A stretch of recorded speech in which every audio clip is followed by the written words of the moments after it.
Good morning বন্ধুরা, তোমরা সবাই কেমন আছো? আশা করি ভালো আছো, আর আমিও ভালো আছি। এখন বাজে ঘড়িতে 5:30। আমি ছাদে চলে এসেছি, আর এক ফসলা বৃষ্টি হওয়ার জন্য আজকে আমার গাছে জল দেওয়া লাগেনি। তো আমি সকালবেলা স্নান করে বাসি কাজ সব গুছানো হয়ে গেছে, আর হঠাৎ শুনি যে এখানে চোর এসেছে।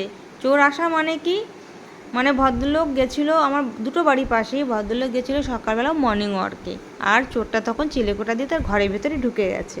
এইবার সে কী করলো, ও সামনে দিয়ে দেখে যে খচখচ আওয়াজ হচ্ছে, সে শুনতে পেয়ে তখন তার সন্দেহ হয়, সে পাড়ার ছেলেদেরকে তখন ডাকে, তারা ঘেরাও করে ফেলে। তো জানা যাচ্ছে যে চোরটা 5 থেকে 7 ভরি সোনা ভদ্রলোকের সেটা নিয়েছিল, আর নগদ কিছু গচ্ছিত টাকা। তো পাড়ার ছেলেরা পুলিশকে ফোন করে পুলিশের হাতে চোরটাকে হ্যান্ডওভার করে দেয়। তো বন্ধুরা, আমার রান্নাবান্নাও কমপ্লিট হয়ে গেছে। এখানে আজকে আমি করেছি আলু চচ্চড়ি, পাঁপড়, আলু ভাতে, আর এটা হচ্ছে আমের চাটনি, আর করেছি আম ডাল। আর আম ডালটা যদি এখন না করি, দুদিন পরেই আম পাক ধরবে, তখন আর আম ডালটা আর সুস্বাদু লাগবে না। সেই জন্য লাস্টবারের মতো আজকে আম ডালটা করে নিলাম। আর তার সঙ্গে আজকে ছেলের খুব পছন্দের খাবার হচ্ছে রুই মাছের ডিম। তা রুই মাছের ডিম কিনে এনেছিল, সেই রুই মাছের ডিম প্লেন, মানে ওর মধ্যে আমি কোনো ময়দা পেঁয়াজ ময়দা নয়, বেসন টেসন মিশাই না, আমার ভালো লাগে না। মানে ডিমের মধ্যে ওসব মিশালে ডিমের নিজের ফ্লেভারটা পাই না আমি, তাই সেই কারণে প্লেন শুধু ডিমটাই ভেজে আমি বড়া করে নিয়েছি হালকা পাতলা।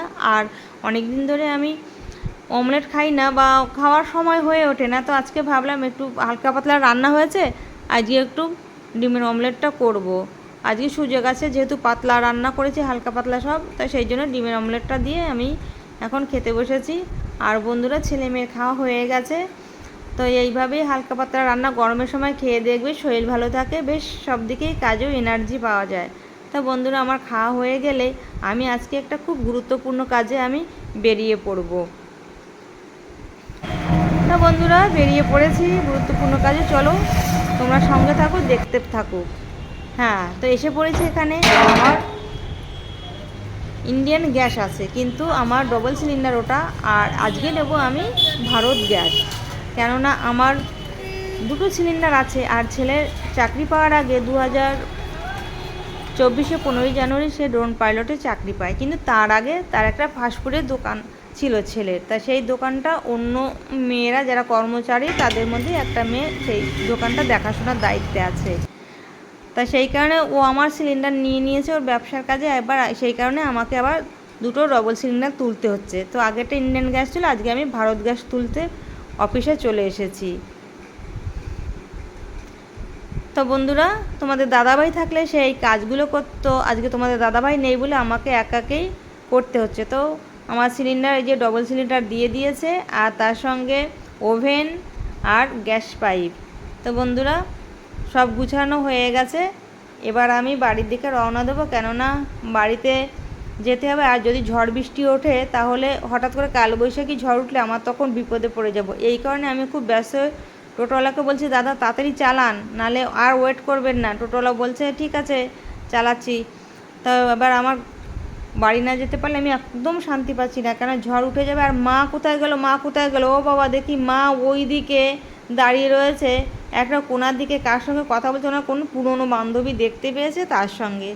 তো যাই হোক, মাও চলে আসলো, আমরা দুজনে মিলে এবার টোটোতে উঠে পড়লাম। তা বন্ধুরা, টোটোওয়ালা বাড়িতে নিয়ে যাচ্ছে। আর আজকে তো আমার খুব আনন্দ, যেহেতু দুটো সিলিন্ডার ছিল তাই খুব অসুবিধে হচ্ছিলো, যেহেতু ছেলে একটা নিয়ে নিয়েছিল। আর এখন আর গ্যাসের কোনো অভাবই হবে না, মানে এখন শুধু সিলিন্ডার ভরে রাখবো, আর রান্না করতেও কোনো অসুবিধা হবে না, খালি হওয়ার কোনো টেনশনই নেই। তো বন্ধুরা, আমার ডবল সিলিন্ডার হয়ে গেছে। আর গ্যাস অফিস থেকে এই যে মিস্ত্রি এসেছে ওভেনটাকে লাগিয়ে দিতে, এটা কোম্পানির লোক। আর কোম্পানির লোক ওভেনটাকে লাগানোর পরে আমাকে বললো, দিদিভাই আপনি একটু সোজাভাবে দাঁড়াবেন, কেননা আমাদের কোম্পানির রুল আছে যে নতুন গ্যাস কানেকশন নিলে তার ফটোকপি আমাদেরকে কোম্পানির কাছে পাঠাতে হয়। আমি বলছি, ও বাবা তাই নাকি? এর আগেও তো ইন্ডিয়ান গ্যাস নিয়েছি, এরকম তো আমাদের হয়নি। বলছো না, এখন এরকম সিস্টেম হয়েছে।